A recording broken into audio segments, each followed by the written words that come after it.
Salve, salve galera! Quem está falando com vocês é o professor Rodrigo Jimenez e hoje estamos dando continuidade aí com as aulas de organologia vegetal e nessa videoaula estaremos falando aí sobre flor, semente e fruto.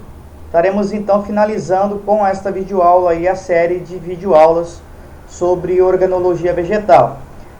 Só lembrando a vocês que no final dessa aula aí dê um joinha, compartilhem com seus amigos nas redes sociais e se porventura você não se inscreveu no canal ainda, que se inscreva no nosso canal. Então vamos lá. Bom, o que seria a flor, né? Vamos começar falando aí do órgão flor.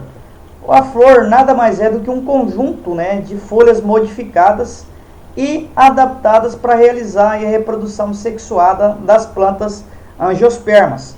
Essa flor vai ser formada por várias partes, entre elas o pedúnculo, o receptáculo, a sépala, a pétala, o estame e o carpelo. Vamos ver qual que é a função de cada uma delas.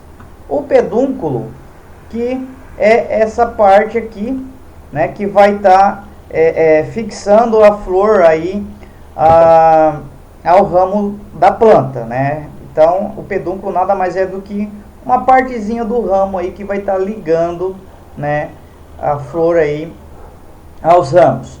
E um pouquinho acima, mais próximo da flor em si, eu tenho aí o receptáculo, que é uma região da flor, né, onde vai estar inserido aí os elementos florais, as pétalas e as sépalas e também os órgãos reprodutivos. Eu vou ter aqui logo acima, né, a sépala, que é uma folha modificada, porém estéril. E ela é estéril, né, e ela é verde, tá? Então ela não tem uma função aí reprodutiva. Esse conjunto de sépalas forma o que nós chamamos aí de cálice. E eu vou ter também as pétalas, né, ou as pétalas, que nada mais são do que folhas modificadas, geralmente são coloridas, e o conjunto de pétalas forma o que nós chamamos aí de corola. Nós vamos ter também o estame, né? O estame é um conjunto formado pelo filete e pela antera, né? Também é uma folha modificada, porém fértil, que tem a função, nesse caso, de produzir aí o grão de pólen. O conjunto formado, né, pelo estame forma o que nós chamamos aí de androceu. O que vem a ser o androceu? O androceu nada mais é do que os órgãos reprodutivos masculinos. É aqui no androceu, né, nessa antera, que vai estar sendo produzido os grãos de pólen, que vai ser levado ou pelo vento ou por insetos, mamíferos, né, até o estigma, né, até o gineceu, que é a parte reprodutiva feminina. Então o carpelo nada mais é do que o conjunto formado aí pelo estigma, pelo estilete e pelo ovário, né, onde dentro do ovário eu vou ter o óvulo e dentro do óvulo nós vamos ter aí a oosfera, que é na verdade o gameta sexual feminino das plantas. Então o carpelo é um conjunto formado aí por várias partes: estigma mais estilete mais ovário, também uma folha modificada, fértil e formadora dos óvulos. O conjunto, né, esse conjunto todo aqui forma o que nós chamamos na planta de gineceu. O que vem a ser o gineceu? É a parte reprodutiva feminina desta planta, desta flor. Então o androceu é a parte masculina, né, a parte reprodutiva masculina, e o gineceu, né, é a parte feminina aí, formada pelo estigma, pelo estilete e pelo ovário, mais o óvulo, e dentro do óvulo eu vou encontrar aí a oosfera, que é o gameta feminino. Então, a flor nada mais é do que um órgão da planta responsável pela formação da semente e dos frutos. Então é a partir da flor que vai ser formado as sementes e os frutos das plantas. O que vem a ser uma semente? No final a gente vai ver a diferença de dois tipos básicos de sementes, né? As eudicotiledôneas e as monocotiledôneas. Mas a semente é uma estrutura proveniente do desenvolvimento do óvulo após a fecundação. Eu vou ter flor aí com muitos óvulos e flor com um único óvulo. A flor com muitos óvulos vai produzir um fruto com mais de uma semente. É o que nós vemos aí no caso da melancia, por exemplo, né? E a flor com um único óvulo produz um fruto com uma única semente. É o caso do abacate, por exemplo. O que vem a ser os frutos? Frutos são estruturas provenientes do desenvolvimento do ovário da flor. Então, o fruto vai surgir a partir do desenvolvimento do ovário da flor e ele contém aí no seu interior, né, as sementes. Então, o fruto vai servir para proteger as sementes aí dentro, né, do seu interior. Eu vou ter vários tipos de flores, né? Eu vou ter aí a inflorescência. Inflorescência é um conjunto de flores reunidas em uma única estrutura, dispostas em diversas maneiras. Eu vou ter aqui como exemplo de inflorescência, o capítulo, né? No ápice do capítulo, do eixo, né, há um receptáculo que sustenta muitos pequenos botões florais, geralmente cercado por uma corola de falsas pétalas. Eu vou ter também a espiga. A espiga, né, na espiga há um eixo cercado por pequenos botões florais, geralmente sem pedúnculo.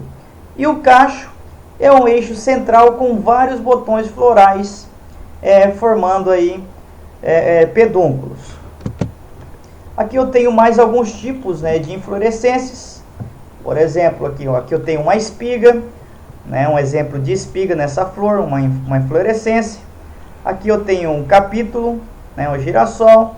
E aqui eu tenho um exemplo de cacho.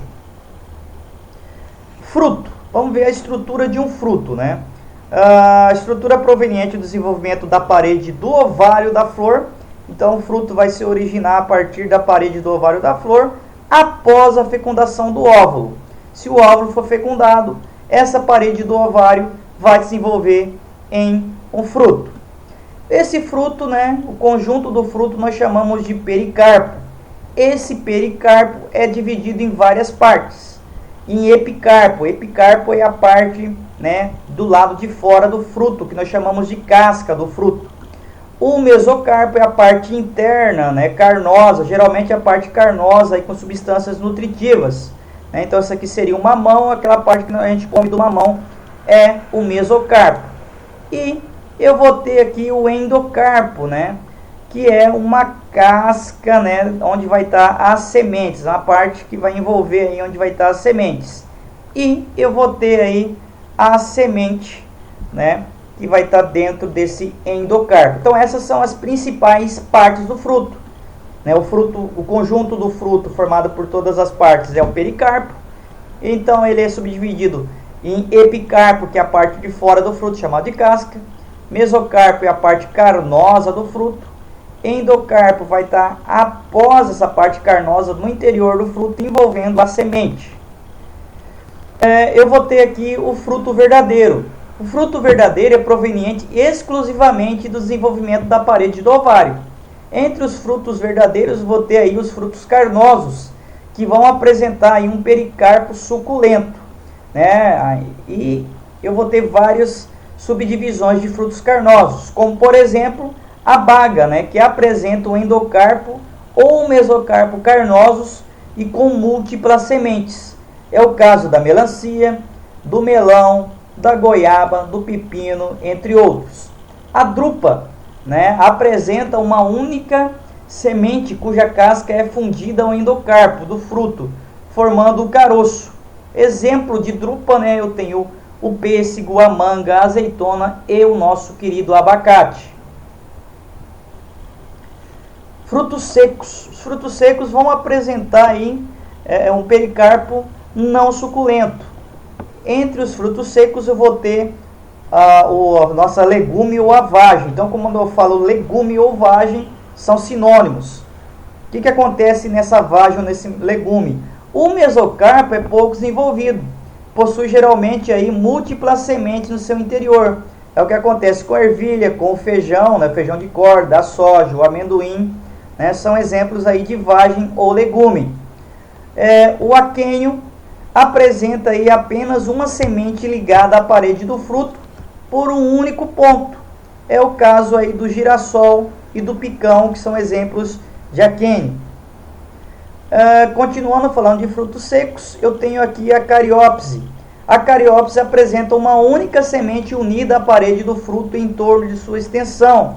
É o que acontece com o milho e com o arroz, né? Então, o milho e o arroz é, na verdade, um conjunto, né? É uma única semente unida à parede do fruto. Então, não é o que nós chamamos, é só a semente. É, na verdade, o fruto mais, né, a semente aí unidas.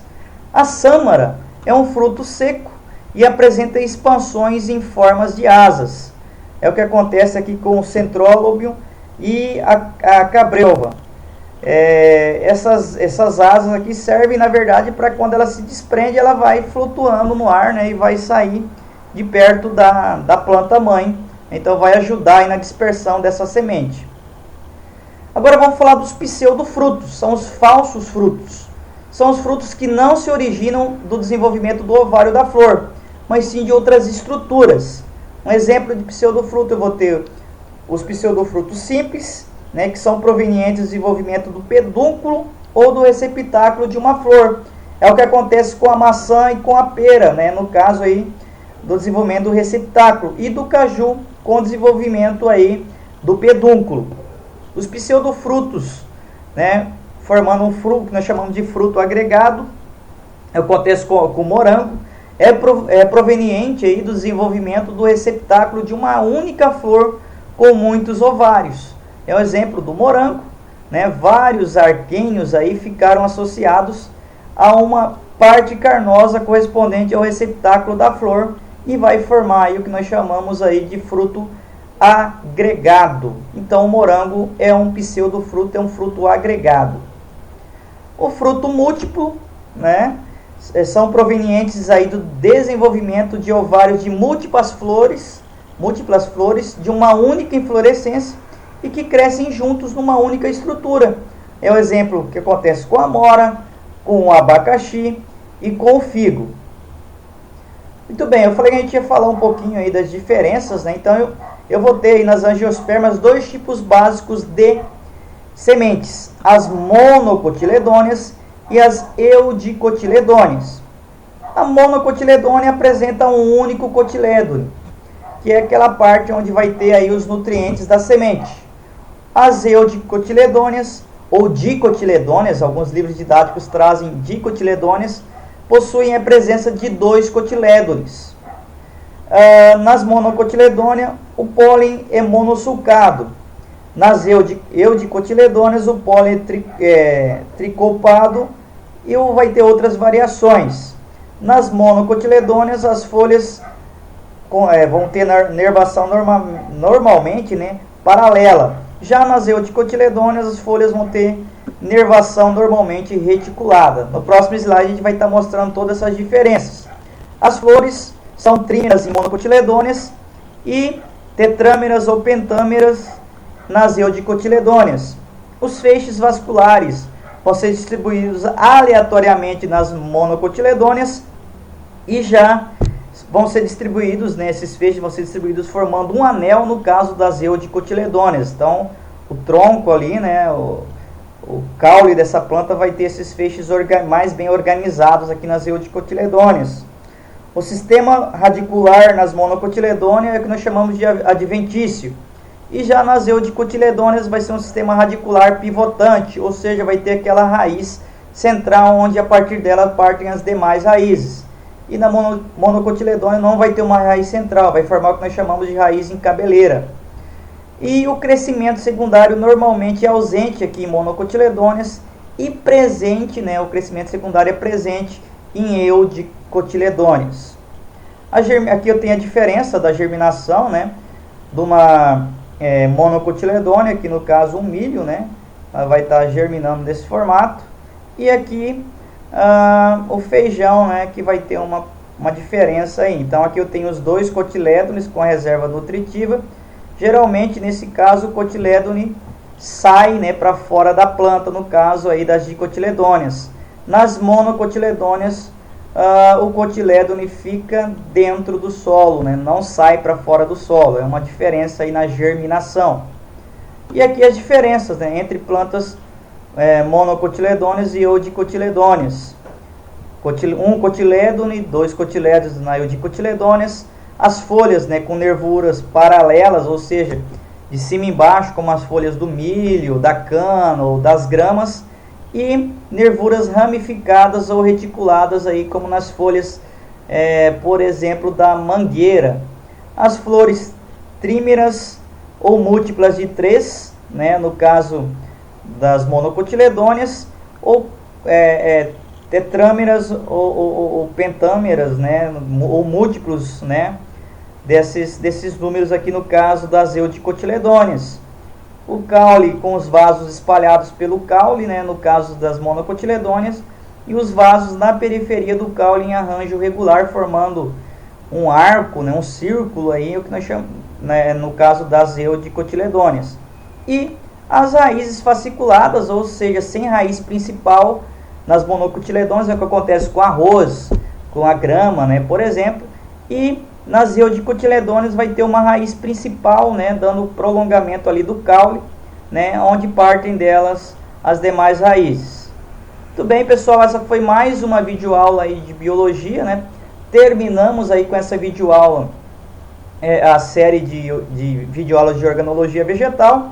Espero que seja de bom grado para vocês, e faça um comentário, faça uma sugestão aí, e dê um joinha e compartilhe com seus amigos na rede social. E se não se inscreveu, se inscreva. Um abraço e até a nossa próxima videoaula.